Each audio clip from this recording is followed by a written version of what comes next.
Hey, Justin, we're live here with Justin Blair. A lot of you guys know him from Friday Night Fights, and welcome, Justin. Thank you for taking the time. Thank you for having me, Paul. Always a pleasure talking to you. Yeah, you're a good friend of mine over the years.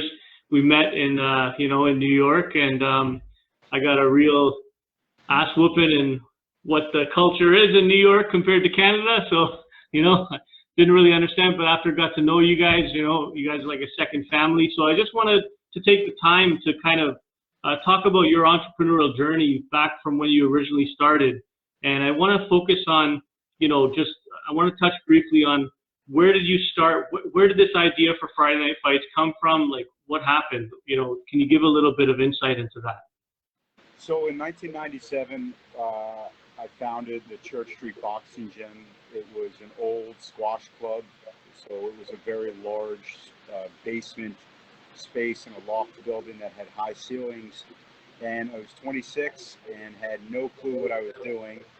And shortly after opening, realized that the assets I had were a large space and fighters and a network of friends and people I know that I could invite down to drink a few beers and watch people fight. So I originally did it really just to supplement the gym, and it grew and it became its own thing. It was literally and figuratively an underground scene, and people in New York love an authentic experience. So it didn't take long for people, we'd have lines out the door to jam 400 people into this space, and it became its own kind of living, breathing thing. We had a disagreement with the building department a few years into it, and what could have been a catastrophic ending was really a nudge in the right direction, and a great example of when one door closes, another one opens, because it really forced us to decide, okay, what do we want to do? We've got this thing, we've built this thing that people want to see, and we've done well in the safety of our own space. Do we take a step further and really try and make it kind of a true viable standalone business? Mm-hmm. And so in the early 2000s, that's what we did, and it grew from there, and it became really an institution in New York. Which we're really, I'm really proud of, and it's not uncommon if I'm traveling and I talk to someone who's from New York and ask what I do, and eventually that comes up in conversation, and more often than not, people have heard of it. So that feels good to know that we've created something that is kind of woven into the fiber of New York. Yeah, absolutely. And you know what? Like, I just want to say Friday Night Fights, if we didn't have that, we wouldn't really have that stepping stone for the Joseph Valtellinis, for Sean Fagans, for, like, I can go on and on. Elvis Gashi, Donald Cerrone, Dwayne Ludwig, Felipe Nova, David Branch, who else? Anjan Topic. Anjan Topic, right, exactly. Like, we can go on and on. I'm pretty sure you can't remember all the names that have been through there, right? And you know what? Your shows were fantastic. I especially love the ones at the Broad Street Ballroom. Those are like really nice. Like, I love those. I love just the feel, Yeah, I mean, it's really a festive kind of upbeat environment. There's always good energy. So I really kind of take that as a sign of just being lucky to be surrounded by good people that attract that kind of energy. And so. Yeah. And speaking of good people, we've got, a person that I know is a good friend of mine too, is a great friend of yours, Jason Strout. He's always been with you throughout the whole journey, right? If I'm not mistaken, he's been. Yeah, he joined in 2003 or 4, and has been so he's been a part of, involved in kind of everything that we've done, whether it be at the gym or Friday Night Fights in some capacity. When we expanded into broadcasting in Asia, he was our lead commentator there. So yeah, Strout's a good personal friend and someone I love having in the trenches. Oh yeah, absolutely. Like he's always got your back, and he's very knowledgeable, in the martial arts, and now training pro fighters and everything he's doing. It's amazing, right? Um, Now I want to come back to you, Justin. When you got into Friday Night Fights, you were at a stage where you wanted to bring it up to another level. But the thing is, you also being branded as kind of um, like real Muay Thai, you know. I know that was a benefit in a way, like you got a niche, but then it also may have hurt you that it could not go mainstream the way that some of these other MMA and kickboxing organizations can. Like, Yeah, I mean, what was? I think the reality is with the sport, it's that sport. It's nice to be a big fish, even if it's in a small pond. Yeah, There's no illusions about how big that pond is or is not. So, yeah, we, appreciated the success that we've had and the support that we've had to get us there, but also understand the limitations that, there's just on a hierarchy of sports, that's unfortunately, where it is on the yeah, spectrum. And, a lot of very smart, competent people have spent, extraordinary sums of money in the hopes that if they could bring that sport to the light of day, it would attract a broader audience. But for whatever reason, it's really been unable to. yeah, So, we're very happy with what it is. And, obviously yeah, COVID stopped that. But, really a few years ago, we kind of recognized that there was a limited growth opportunity there. And that's not to say that, again, it's not important as a jumping off point for other business opportunities and as a revenue stream. But it's important as an entrepreneur to just be very realistic about what the landscape is for your product. yeah, yeah, for sure. And to be fair, it's played its role for many people, right? Like it's not only served you and Jason and everyone else, it's also served many people's careers. And I think you've done really good, Will, and I thank you from the whole community because you provided that platform, right? And I really appreciate that. It gave us a chance to get some exposure, right? And to actually fight on a real, I don't know, like just the way the events are in amateur, it wasn't amateur. It was definitely like, I know technically amateur, they called it amateur, but it had a pro feel all the way through, you know? And, but now let's fast forward. Okay, COVID hit. Like, when's the last time you held an event? Was it just before COVID or? Our last event was February 28th, 2020. Okay. Just before, yeah. Yeah, so we began broadcasting fights on Fight Pass in 2018. And again, through 2019. In 2018, expanded that deal to include Asia, fights out of the stadiums out of Asia. And so the business, as mentioned before, Friday Night Fights really helped us launch, was a launching pad of our own, not just for fighters, but also for our business to develop and grow in Asia. And now we have a full-time staff there of 7 individuals who handle all aspects of production and post-production. We have a broad scope of rights in a number of countries, and that's really where the business has gone. Not to say that Friday Night Fights will not return once COVID settles down, but fortunately we've been able to grow a lot in another direction and not be That's great. dependent on the small pond. That's great. That's awesome. And I mean, this isn't like, something you did for just a couple of years. This has been back since, almost 20 years. 20 years. 20 plus, 97. Wow. Amazing. And let me ask you something. Was there times, I'm assuming there was times where you said, you know what, like, because it's a tough business. It's a really tough business. Were times where you said, you know what, that's it, I'm done. Like, does that ever happen? There have been times, yeah. I mean, I'm an optimist by nature. I generally believe things will work out, and whether or not it's sometimes that's a curse because that can bleed into being a bit Pollyanna about things and not realistic.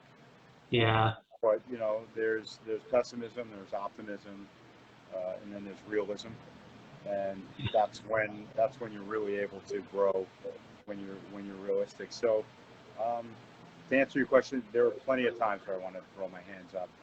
Yeah. But recognizing that's an emotional response, Mm-hmm. Rather than a result of factors that are really causing you to go out of business. Yeah. But then you get older and you've been through a few battles, and there have been plenty of times where I was on, where the barbarians were at the gate and I was on death's doorstep, looking like I didn't know how I was going to get out of this. It's like these movies where the hero is in a scenario and you're like, I don't know how he's going to possibly get out of this, but somehow you do, and every entrepreneur can relate to that. And you have enough of those experiences, and it if you're lucky, if you're fortunate enough, it allows you to be a little level-headed when things hit the fan, and you can say, okay, I know what I'm feeling, but I also know that things can work out if even when you think they won't. So a lot of the struggle is a result of emotional reactions to things, and so I see. kind of parse that out, or let it run its course and say, all right, I'm going to feel frustrated for an hour or a day. I'm not going to do anything that's going to have a direct result on directly affect what my course of action is, and that's okay too, because we're all human. We're all human, and we've got to recognize that. For sure. And not let that. Forgive ourselves for being that. Without creating problems unnecessarily. Makes sense. So a lot of the times when things did work out, you kind of can't explain it. Is that like it's something you would have never thought of, but somehow things work out? Is it blind faith? What is it? Maybe a little bit of all those. Those are all maybe ingredients. Part of it is, I don't want to say I'm optimistic, but I genuinely, I don't know. I believe that until you're dead, like you kind of got a fighting chance. Wow. And sometimes you got to keep your head down, and that's. I feel bad saying that because that's not something that I trained myself to. I didn't decide I wanted to be that way. I started acting that way. That's just kind of how I'm wired, and not everybody is. So I could imagine if you're not wired that way, that can be frustrating to hear that. But I genuinely believe, that I can kind of do anything I need to. That's awesome. And so, when faced with odds that I don't really know how I'm going to navigate, I just keep punching, just keep trying. Nice. So that's awesome. Yeah, I'm not to say that I haven't had my ass handed to me and suffered some losses over the years. That's part of it. You have to take risks, and sometimes they work out, and sometimes they don't. But nothing ventured, nothing gained. That's it, exactly. Now I'm going to bring it fast forward now. What are you doing right now? Like, are you in a hiatus? Are you unsure? Like, what's the plan? Like, what's going on now with you? So right now, Friday Night Fights is still kind of on the back burner until restrictions loosen up, and also I have to feel good about it. Restrictions or not, I want to feel good. I need to be able to feel okay about having a crowd come together in this environment. at the end of the day, no Yeah. amount of success is worth, putting anybody, nonetheless people who want to support you, in harm's way. So Yeah. I'm not in any rush to get back to it. And there are plenty of people who are chomping at the bit. I don't feel any sense of obligation to be first. Yes. Got it. We'll figure that out. So where we're focusing and where we've been focusing the last few years are, we've got 3 Henimo .co, henimo.co is our website, and that will better explain it because I've had trouble coming up with a succinct answer for what we're doing these days. But basically, it comes down to 3 areas. We have rights and distribution for content. Okay. Obviously, because of what's happened with sports, that has been a little bit slow, but I believe it'll be coming back in the next 6 months or 12 months or so. We have production, post-production, graphic design, motion graphics, all that that we've been handling for sports clients, as well as even some mainstream clients. We have an amazing team in Asia that do fantastic work, that were really brought on originally to do that work internally. Yeah. Producing so much content, live broadcast. And now when COVID happened and all that came to a halt, Yeah. we recognized we had an amazing team and we wanted to keep them engaged. So we started outsourcing those services to others that need it. Anyone, we've worked with Impact Wrestling, Talbot's stores, to you name it. We've been doing work for sports clients and non-sports clients. And then the third part of our business has been working with social media, increasing engagement and revenue, particularly on Facebook for sports brands and personalities. That's been going very well. So the latter 2 are where we've been really focusing our efforts right now. Although we're starting to see a little bit of movement on the sports rights, on the live sports overseas as well. So that's great. That's awesome. Yeah. So there's a lot going on, a lot of opportunities that kind of came from Friday Night Fights, and you kind of progressed into other, like the content and everything else. And now you've got a team as well that actually can help you to facilitate, for small businesses, I guess, right? Or even large businesses. Yeah, we're working with small businesses and large businesses. A lot of people, everyone is dependent on producing content that's relevant because the internet is very demanding. Social media is very demanding if you want to have a relevant place there, and it's hard for people who that's not their business. On a regular basis. So we've been able to support efforts from people and companies who recognize the value, but who also recognize their limitations. That's cool. That's awesome. Yeah, then you can share a lot of your knowledge, I guess, with running all the events and everything as well. And just in general business, because that's not your only business. You ran also, that was one of the, Church Street's one of the top, that's like premium. I founded Church Street Boxing Gym in '97 and ran it until selling it in 2014. And wow. Learned a lot. It was a 10,000 square foot facility. I think we had 15 employees at its height. Wow, amazing. So so that was that certainly. I think what I gained the most was life lessons. It certainly, of all the businesses we've done, the gym business is a tough one. But learned a lot from my years doing it. Yeah, because all the principles are the same. It's transferable, right? Everything's transferable. Exactly. And the thing is, the experience. You can't put a price tag on experience, right? No. And that's I've actually started consulting with a couple of small businesses as well, and that's been really satisfying, on a emotionally to just kind of work that's great.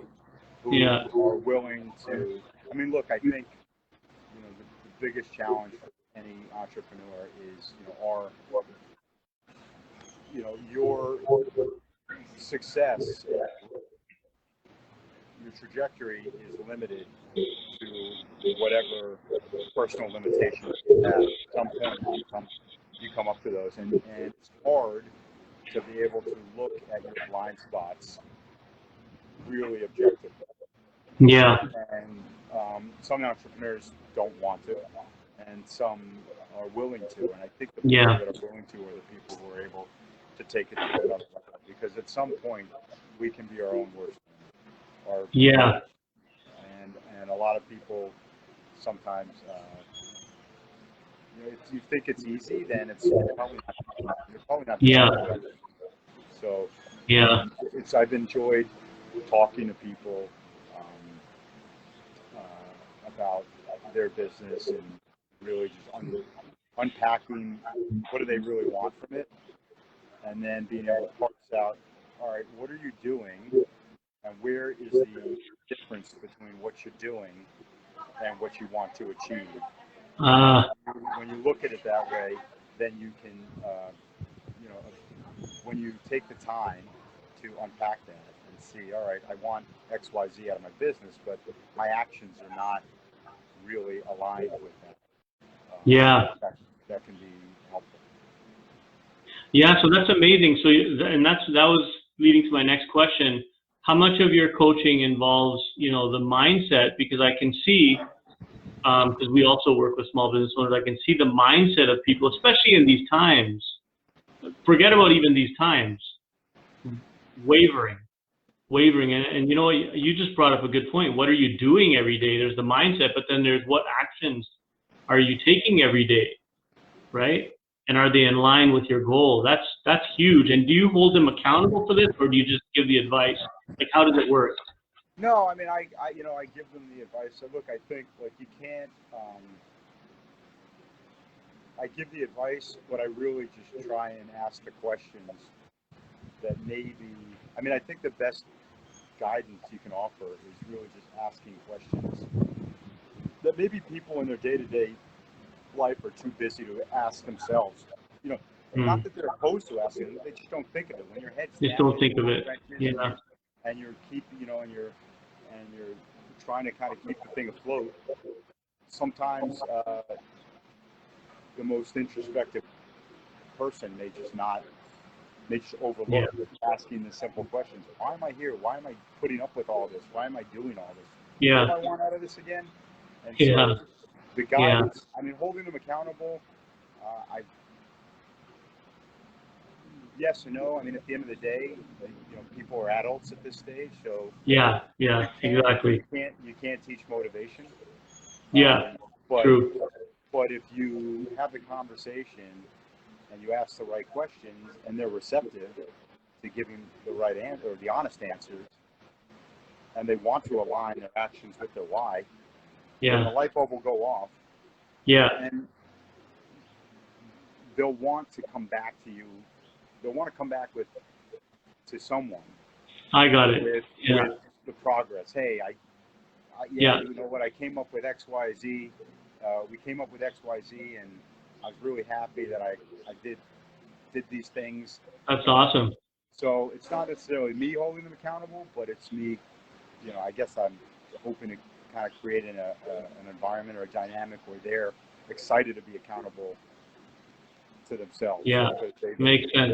It's like the light bulb goes off if they're ready for it. Right, the light bulb goes off. Oh yeah, that's what I want out of it. I'm talking to a guy who owns a gym, and he's a brilliant guy. And what do you want out of this? He wants more money. He wants more time off. He wants a balance. What are you doing to achieve that? Without me really digging too deep, he was already kind of coming up with these things. Oh, I could be doing this better.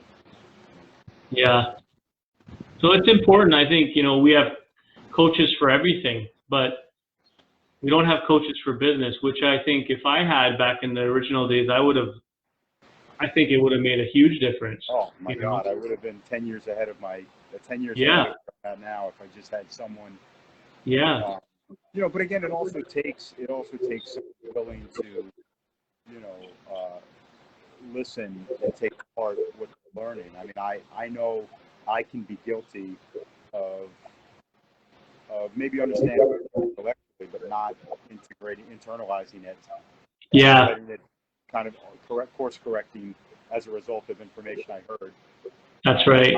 because you just feel that Yeah, one way is the right way. My 12-year-old son is a great example of it. And I could tell him something, and he hears the words, but until he, learns the hard way, yeah, he's not gonna, yeah, not gonna learn.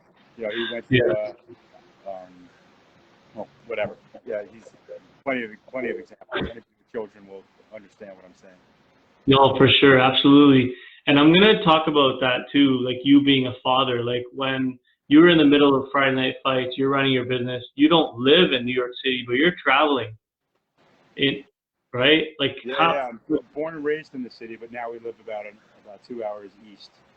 yeah, So I'll come in a couple days before, and usually leave either that night or the next morning.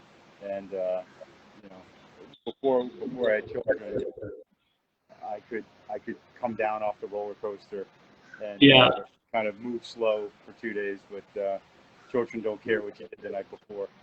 yeah, So he's ready to go Saturday morning. My daughter's ready to go Saturday morning, and that's amazing.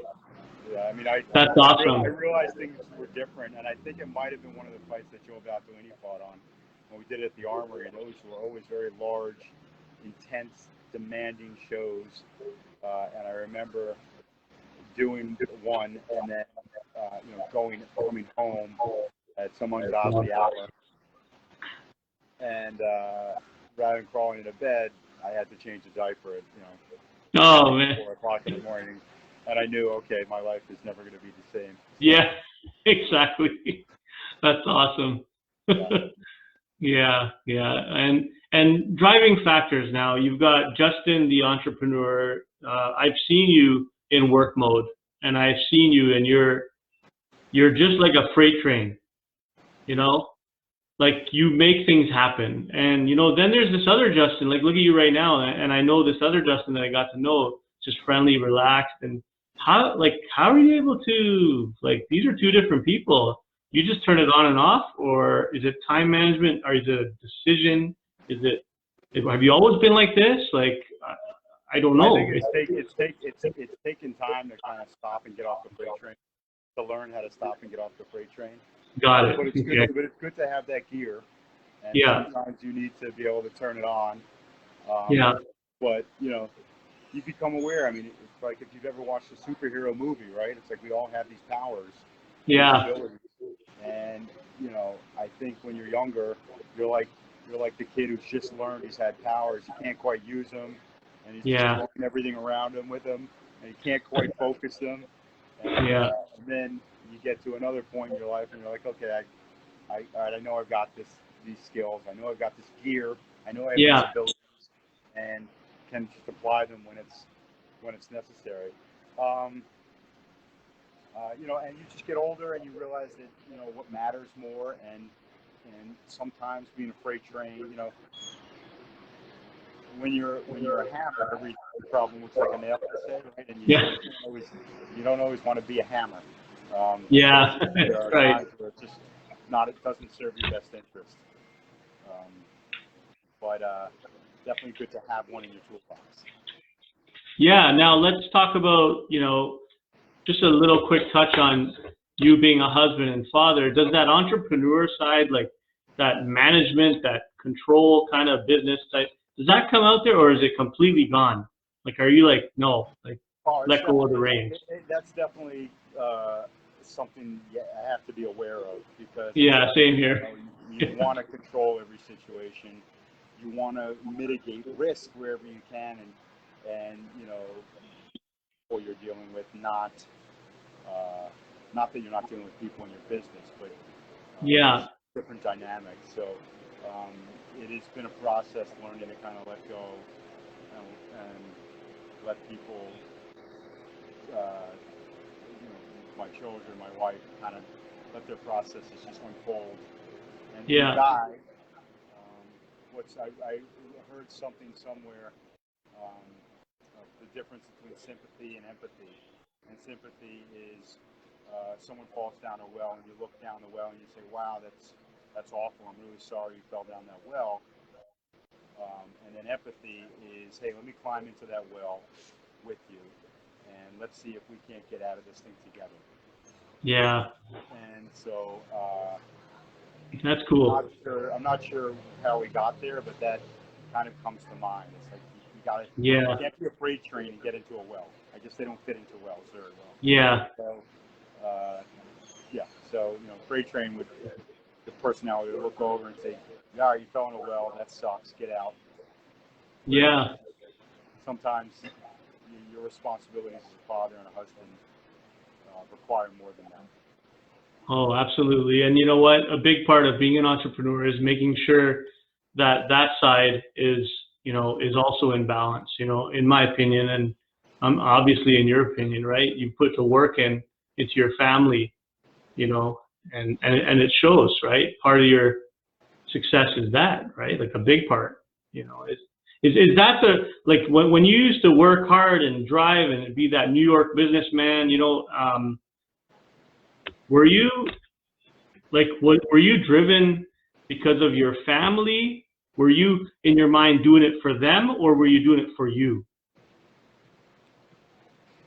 I think anybody who says ego doesn't at least play a little bit of a role in being your own boss or being an entrepreneur is not being completely honest, either with themselves or with whoever they're talking to. You know, but I don't. But ego, not in a bad way. I'm just, you know, I know what you mean. Yeah. for Yeah. me, for me, I grew up in New York City in the '70s and '80s, and it Yeah. was a rough place. It's not what it is now, and there was a lot of poverty around, and we didn't grow up when I was younger with much, and so there is that fear, and um, and it can be a great motivator, but something also I've had to learn over the years is that coming from a place of scarcity is not. There comes a point where that creates limitations. Got it. Or Got it. almost a guarded nature Yeah. against potential opportunities. Yeah. So again, it's like honing that freight train versus Yeah. being able to take 3 steps back and kind of assess. Wow. Amazing. That's cool. Without being compassion, with a degree of compassion and just realism. It's amazing, Justin. Everyone that I interview, every entrepreneur says the same thing in a different way. They all say that when I, was committed to, just helping people, or just committed to like letting go, taking those steps back, they were able to just find success, with time, right?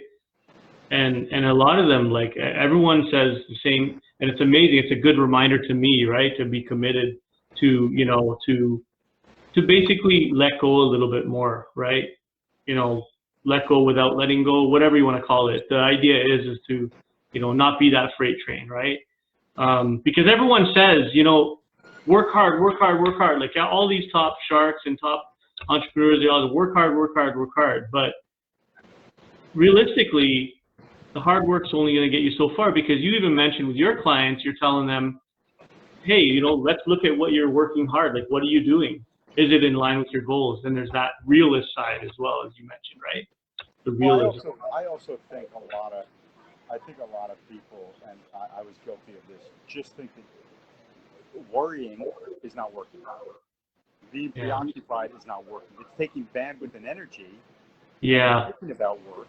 So people, I think, sometimes fall into the trap of thinking they're working when they're being preoccupied or anxious about something. Or Good point. thing, I think, especially with a brick and mortar business, is you think just being there is working.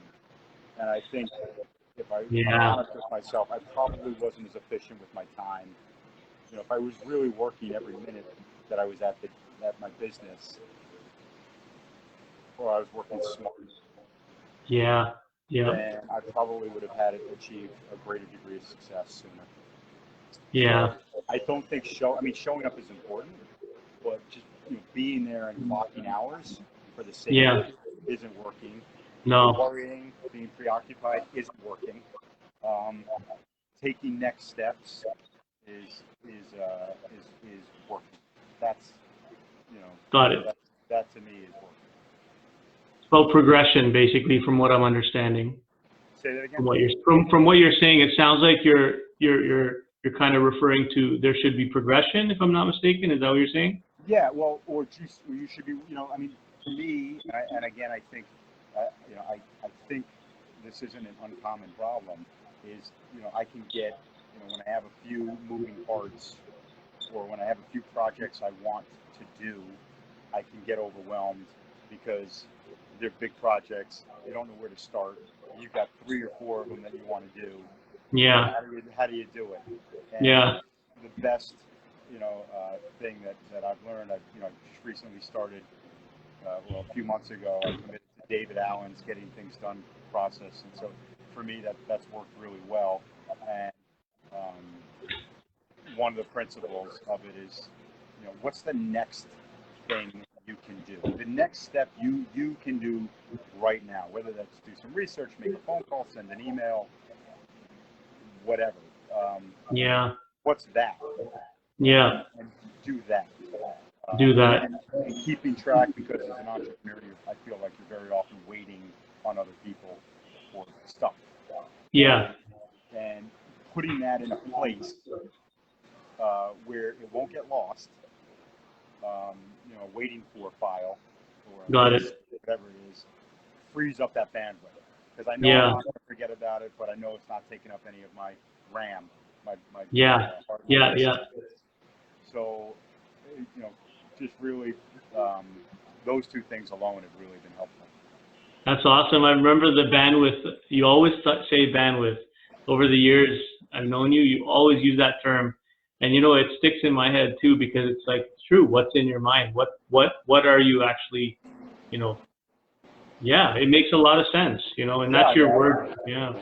Yeah. I mean, for me, you say a lot.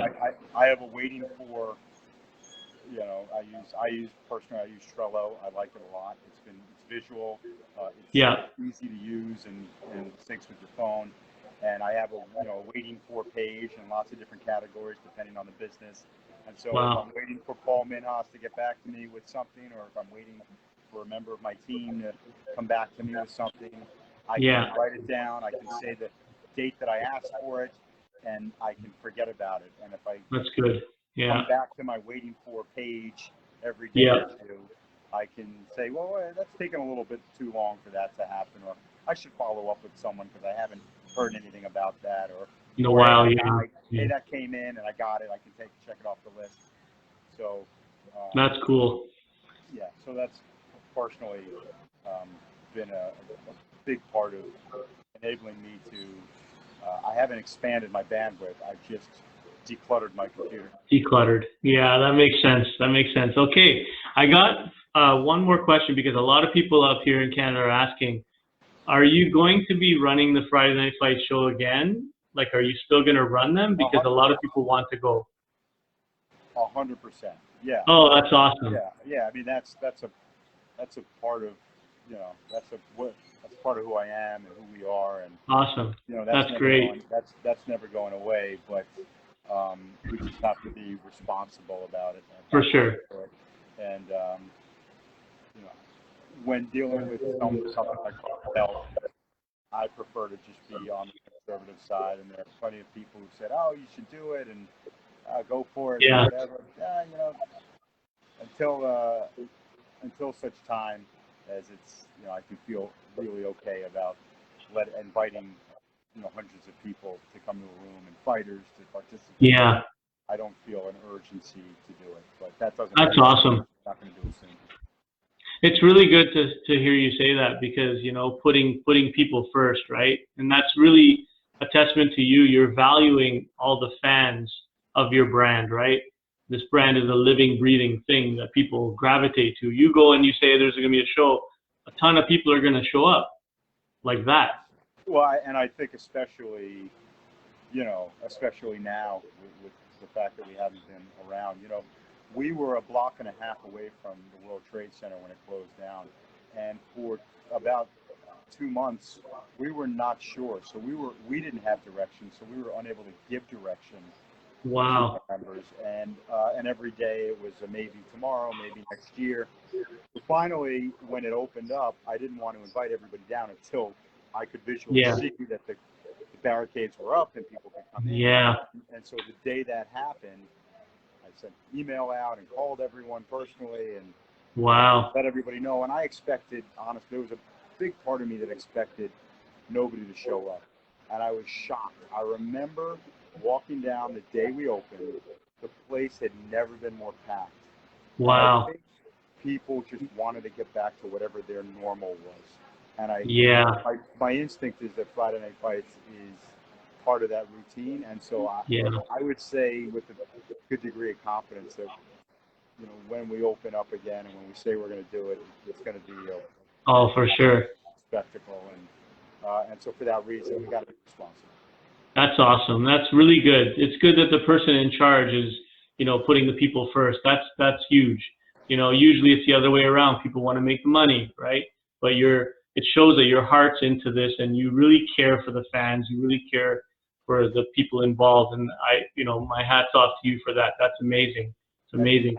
So now you're basically, you're coaching, you're going to hold events, you're going to basically do it all. You're still going to be involved heavily. If people need help, can they reach out to you personally on Facebook or Instagram or, Yeah, that'd be fantastic. You can post a link to my profile on under this, and okay, awesome. Help where I can. That's great. And that'll be you personally helping them, or will it be one of your team? Will it be you personally doing it? Or right now, it's just been me. I've just been pretty selective, just working with 3 people. Amazing. So not really looking to take up. I'm not able to allocate as much time as I'd like to that. So kind of being a little selective about who we're able to work with. But I'm certainly happy to take a couple more on. That's awesome. Well, this lucky for them, right? That's awesome. They should take advantage of this as soon as they can. Justin, thank you for your time. I really appreciate it. And you're a good friend of mine and I value very much. Say hi to Jason again from me. And we'll catch up, I guess, in New York someday. For sure. Absolutely. Thank you. All right. Take care. Thank you. Thank you. Bye-bye. Bye-bye now.